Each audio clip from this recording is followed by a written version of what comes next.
Dark net ఈ పేరు ఇప్పుడు తెలుగు రాష్ట్రాల్లో సంచలనం సృష్టిస్తోంది. డార్క్ నెట్ పేరు వింటేనే విద్యార్థులు వారి తల్లిదండ్రులు వణికిపోతున్నారు. బయటి ప్రపంచానికి తెలియకుండా చీకటి ముసుగులో మత్తు దందా నడిపిన మాఫియా ఆగడాలు ఒక్కొక్కటిగా వెలుగులోకి వస్తున్నాయి. వెబ్ మీడియా ఇప్పుడు ఇదే లేటెస్ట్ ట్రెండ్. యూత్ ఎక్కువగా అట్రాక్ట్ అవుతున్నారు దీనికి. సరిగ్గా దీన్నే ఎంచుకుంది మాఫియా. తమ చేతులకు మట్టి అంటకుండా డార్క్ నెట్ ద్వారా చీకటి సామ్రాజ్యాన్ని నిర్మించుకుంది. హవాలా నుండి డ్రగ్స్ రాకెట్ వరకు ఒక్క క్లిక్తో కస్టమర్లను అట్రాక్ట్ చేస్తోంది ఈ మాఫియా. ఇంతకీ డార్క్ నెట్ అంటే ఏంటి? ఇందులో చాటింగ్ చేస్తే పట్టుకోవటం అసాధ్యమా? డార్క్ నెట్లో మత్తు దునియాకు గేట్వే టోర్ బ్రౌజర్. ఇందులోకి వెళితే Silk Road, Dream Market, Hansa Market ఇలా డిఫరెంట్ వెబ్ పేజెస్ ఉంటాయి. ఒక్క క్లిక్ కొడితే ఎన్నో ఆఫర్లు మన కళ్ళ ముందు ఉంటాయి. ఇలా ఆర్డర్ బటన్ క్లిక్ చేయగానే సరుకు డెలివరీ అయిపోతుంది. లావాదేవీలన్నీ బిట్ కాయిన్, జెప్పే అనే యాప్ల ద్వారా నిర్వహిస్తారు. అయితే డార్క్ నెట్లో ఏం చేసినా ఆధారాలు దొరకవు. ఏం మెసేజ్ పంపారు, ఎవరికి పంపారో తెలుసుకోవటం అంత ఈజీ కాదని చెబుతున్నారు ఎక్సైజ్ అధికారులు. సాధారణంగా నెట్ నుండి బ్రౌజింగ్ హిస్టరీ తెలుసుకోవటం ఈజీ. ఏ సైట్స్ బ్రౌజ్ చేశారు, ఎవరితో ఇంటరాక్ట్ అయ్యారో ఐపీ అడ్రస్ ద్వారా పట్టుకోవచ్చు. కానీ డార్క్ నెట్ ద్వారా ఏం చేసినా చిన్న క్లూ కూడా దొరకదని నిపుణులు చెప్తున్నారు. మొట్టమొదటిగా ఆర్మీ వాళ్లు తమ రహస్యాలను షేర్ చేసుకోవటం కోసం దీన్ని ఉపయోగించేవారు. అలా మొదలైన డార్క్ నెట్ ఇప్పుడు క్రిమినల్స్కు కేర్ ఆఫ్గా మారింది. డార్క్ నెట్ చాటింగ్ను ఎందుకు ట్రేస్ చేయలేరు? దాంట్లో నెట్వర్క్ ఎలా జరుగుతుందో తెలిస్తే షాక్ తినాల్సిందే. సాధారణంగా నెట్ ద్వారా మెసేజ్ పంపినట్లయితే ఎన్క్రిప్ట్ అయి పార్టులుగా విడిపోతుంది. డెస్టినేషన్కు చేరేసరికి మళ్ళీ ఒకటైపోతుంది. దీంతో ఏ ఐపీ అడ్రస్ నుండి ఏ ఐపీ అడ్రస్కు వెళుతుందో ఇట్టే తెలుసుకోవచ్చు. కానీ డార్క్ నెట్లో ప్రత్యేక కోడ్ లాంగ్వేజ్ ఉంటుంది. ఒకరి నుండి మరొకరికి డేటా పంపినప్పుడు కొన్ని పార్టులుగా విడిపోతుంది. ఒక్కో వైపుకు వెళుతుంది. బ్రౌజ్ చేసిన వెంటనే డీటెయిల్స్ వాటంతట అవే డిలీట్ అవుతాయి. దాంతో ఏ పాత్లో ఏ ఐపీ అడ్రస్కి వెళ్ళిందో తెలుసుకోవటం కష్టమని చెప్తున్నారు నిపుణులు. డార్క్ నెట్ను ట్రేస్ చేయాలంటే భారీ బడ్జెట్ అవసరం. అంతేకాదు డార్క్ నెట్లో హ్యాకర్లు గ్రూప్ ఎప్పుడు అప్డేట్ చేస్తుంది అని తెలుసుకోవాలంటే కష్టం. ట్రాన్సాక్షన్స్ కోసం డిజిటల్ కరెన్సీ బిట్ కాయిన్ వాడుతున్నారు. దీన్ని ఎవరు మెయింటైన్ చేస్తున్నారు, డబ్బు ఎక్కడికి వెళుతుంది అనే విషయం తెలుసుకోవటం సాధ్యపడదు. దీంతోనే హ్యాకర్స్ డార్క్ నెట్, బిట్ కాయిన్ను ఆయుధాలుగా వాడుతున్నారు.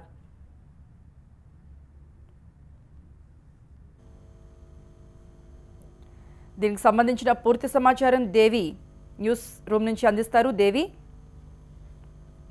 కృప ఒకసారి మనం టెక్నాలజీ గురించి మాట్లాడుకుంటే మనం రోజు వాడే మొబైల్ కావచ్చు, మనం రోజు బ్రౌజ్ చేసేది కావచ్చు, కరెక్ట్గా ఒకవేళ దాని మీద నాలెడ్జ్ ఉన్నవారు మనం ఏం బ్రౌజ్ చేసామో క్లియర్గా కనుక్కోవచ్చు. ఫర్ ఎగ్జాంపుల్ ఒకసారి మొబైల్ గురించి మనం మాట్లాడుకుంటే ఎవరైతే గూగుల్ మ్యాప్స్ వాడేవాళ్ళు ఉన్నారో గూగుల్ మ్యాప్స్లో వాళ్ళు ఎక్కడెక్కడికి వెళ్ళారో ఈజీగా కనుక్కోవచ్చు. అందులో ఉన్న ఒక టైం లైన్ అనే ఆప్షన్ కనుక హైలైట్ చేస్తే మనం ఏ టైంకి ఎక్కడికి వెళ్ళాం, అక్కడ ఎంతసేపు ఉన్నాం, ఆ తర్వాత ఎన్ని కిలోమీటర్లు ప్రయాణించాం, ప్రతిదీ కూడా మనకు గూగుల్ మ్యాప్స్ చెప్పేస్తుంది. అలాగే మనం ఏదైతే బ్రౌజ్ చేస్తున్నామో అది ట్రేస్ చేయడం, అంటే కంటిన్యూస్గా ఒకవేళ మనం బ్రౌజ్ చేస్తున్నప్పుడు అది కంటిన్యూస్గా ట్రేస్ చేయడం, అది ఏ సర్వర్కి కనెక్ట్ అయ్యింది, ఇవన్నీ మనకి చక్కగా కనుక్కోవచ్చు. కానీ డార్క్ నెట్ అనే ఒకే ఒక దాంట్లో అది కనుక్కోవడం, ట్రేస్ చేయడం చాలా కష్టం. ఫర్ ఎగ్జాంపుల్ మీకు చూపిస్తున్నాను. మనం ఒకసారి TV9 అసోసియేటెడ్ బ్రాడ్కాస్టింగ్ ఒకవేళ తీసుకుంటే కనుక ఒక వెబ్సైట్ మనం బ్రౌజ్ చేసేటప్పుడు అది హిస్టరీకి సంబంధించి కానీ లేకపోతే అసలు ఆ డిజైన్ ఎలా ఉందనేది మనం ఈజీగా కనుక్కోవచ్చు. ఫర్ ఎగ్జాంపుల్ F12 కనుక మనం క్లిక్ చేస్తే షార్ట్కట్లో మనకి అసలు ఈ వెబ్ పేజ్ ఎలా డిజైన్ చేశారు, దానికి ఎక్కడ యూజ్ చేశారు, ఏ ఎలిమెంట్స్ యూజ్ చేశారు, దాని కోడ్ ఎలా పెట్టారు, అవన్నీ కూడా అసలు ఈ బాడీ డిజైనింగ్ అంతా ఎక్కడుందనేది క్లియర్గా మనకి ఇక్కడ ఎనేబుల్ చేస్తుంది. అండ్ మనం చేంజ్ చేయలేం, కాకపోతే అంతా ఇది కంప్లీట్గా ఆల్రెడీ అయిపోయింది కాబట్టి చేంజ్ చేయలేం, కానీ దాని హిస్టరీ అంతా కనుక్కోవచ్చు. అదేవిధంగా కాన్సోల్ కానీ సోర్సెస్ కానీ నెట్వర్క్స్లోకి వెళ్తే కంప్లీట్ హిస్టరీ అంతా వచ్చేస్తుంది. అండ్ ఎప్పుడైతే మనం Ctrl+H ప్రెస్ చేసామో ఒకసారి హిస్టరీలోకి వెళ్ళిపోవచ్చు. అంటే ఒక సిస్టంలో మనం ఏం బ్రౌజ్ చేసాం అనేది కంప్లీట్గా ఏ టైంకి ఏమేం బ్రౌజ్ చేసాం అనేది కూడా మనకి ఇక్కడ పాయింట్ అంతే కంప్లీట్గా చూపించేస్తూ ఉంటుంది. బట్ ఒకే ఒక డార్క్ నెట్ ఓపెన్ చేసినప్పుడు అది మనం ట్రేస్ చేయడం చాలా కష్టంగా ఉంటుంది. బికాస్ టోర్ ప్రాజెక్ట్ అనేది ఒక యాప్ టైప్. ఇందులోనే వాళ్ళు కంప్లీట్గా ఉపయోగిస్తున్నారు. అంటే డార్క్ నెట్ అనేది ఏదైతే మనం ఉపయోగిస్తున్నామో వర్డ్, అది ఒక టార్ అనే ద్వారా వెళ్తుంది. టార్ అనేది ఏంటంటే ఇక్కడ మనకి ఫ్రంట్ టు ఫ్రంట్, అంటే ఫర్ ఎగ్జాంపుల్ ఒకవేళ ఈ సిస్టమ్ నేను యూజ్ చేస్తే ఈ సిస్టమ్కి డైరెక్ట్గా ఏ పర్సన్తో అయితే నేను ఒకవేళ క్లయింట్ కావచ్చు లేకపోతే ఎవరితో అయితే మాట్లాడుతున్నానో ఆ కంప్లీట్గా ఆ కంప్యూటర్కి ఈ కంప్యూటర్కి మాత్రమే లింక్స్ ఉంటాయి. అంతేగాని ఒక పాత్ అనేది కంప్లీట్గా దాన్ని ట్రేస్ చేసే విధంగా ఉండదు. అదే మనం ఒక గూగుల్ కానీ లేకపోతే ఒక యూట్యూబ్ కానీ ఏదైనా సెర్చ్ ఇంజిన్ ఓపెన్ చేస్తే అది కంప్లీట్గా ఎవరెవరు ఎంతమంది యూజ్ చేస్తున్నారనేది ఒక పాత్లో వెళుతూ ఉంటుంది కాబట్టి ట్రేస్ చేయొచ్చు. కానీ ఇక్కడ ఈ టార్లో ఉన్నది ఏంటంటే ఇక్కడ మీరు కంప్లీట్గా చూడొచ్చు. The Tor network is a group of volunteer operated servers that allows people to improve their privacy and security on the internet. So ఇది కంప్లీట్గా సెక్యూరిటీకి సంబంధించి యూజ్ చేసే ఒక వెబ్సైట్. ఈ వెబ్సైట్లో ప్రతిదీ కూడా చాలా సీక్రెట్గా మెయింటైన్ చేసే ఒక వాలంటీర్లు ఉంటారు. వాళ్ళు ఎవరికి బయటికి ఇన్ఫర్మేషన్ అనేది లీక్ అవ్వకుండా చాలా జాగ్రత్తగా చూస్తూ ఉంటారు.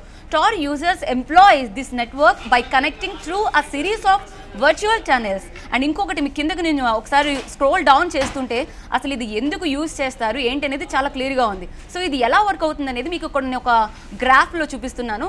హౌ టార్ వర్క్స్ అనేది ఒక చూస్తే for example Alice and Dave అనే ఒక సిస్టమ్ కనుక ఒక సర్వర్ని కనుక తీసుకుంటే Alice Tor client obtains of Tor nodes. అంటే ఒకసారి మీరు నెంబర్ ఆఫ్ సిస్టమ్స్ చూడొచ్చు.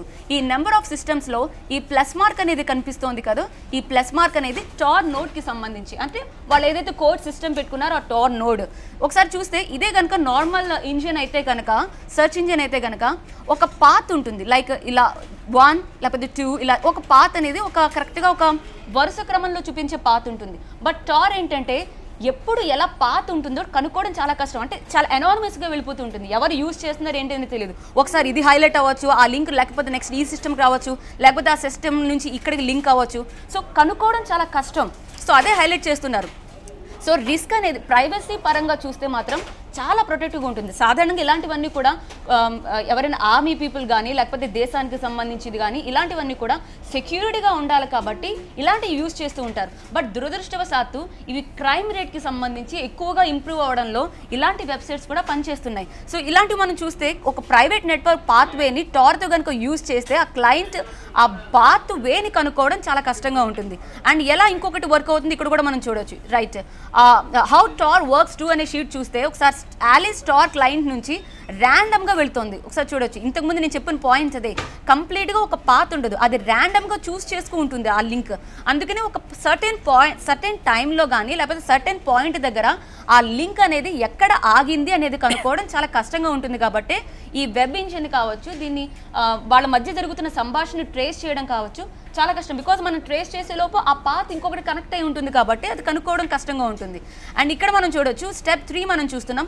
If at a later time the user visits another site, Alice for the Tor client selects a second random path. చూసారా, ఒకవేళ కనుక ఎవరైనా ఒకవేళ సైట్ అక్కడికి వెళితే కనుక ఇంకొక సెకండ్ ర్యాండమ్ పాత్ సెలెక్ట్ చేసుకుంటారు. సో ఇక్కడున్న ఈ సైట్ ఎవరైతే ఆపరేట్ చేసే వాళ్ళు ఉన్నారో వాలంటీర్స్ చాలా జాగ్రత్తగా ప్రైవసీ సెట్టింగ్స్ ఎవరికి లీక్ కాకుండా ఉండడానికి కంప్లీట్ ఒక ర్యాండమ్ వేని సెలెక్ట్ చేసుకున్నారు కాబట్టి అది కనుక్కోవడం మనకి చాలా కష్టంగా ఉంది. సో ఇదే ఇప్పుడు డ్రగ్స్ వాడుతున్న వారికి లేకపోతే డ్రగ్స్ క్లయింట్స్గా చేసుకున్న వాళ్ళకి ఒక వరంలా మారింది.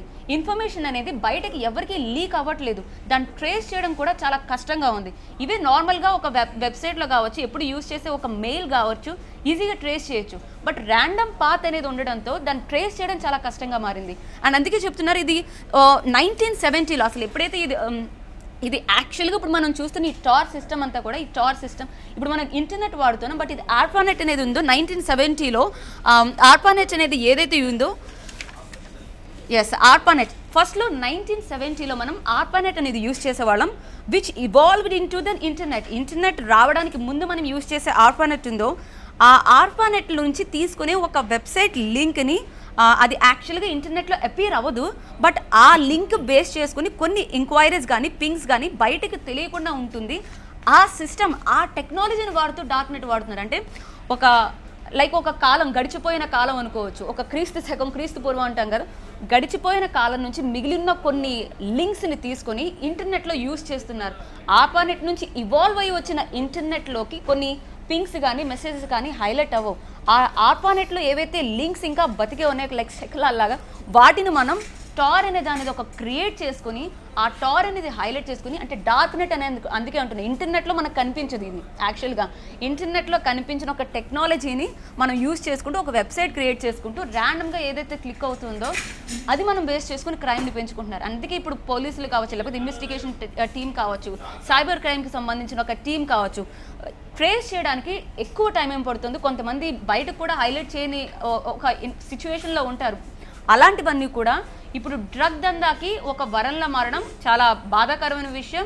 ఇలాంటి వివరాలు ప్రైవసీ అని ఒక మాటున జరుగుతున్న ఒక దందా ఇప్పుడు బయటపడింది. సో చూద్దాం సైబర్ ఇన్వెస్టిగేషన్ వాళ్ళంతా ఎలా ట్రేస్ చేస్తారు, డార్క్ నెట్లో ఉన్న ఇన్ఫర్మేషన్ అంతా బయటకు తీసుకురావడానికి ఎంత టైం పడుతుంది అనేది మనం చూడాల్సింది. కృప. రైట్ దేవి.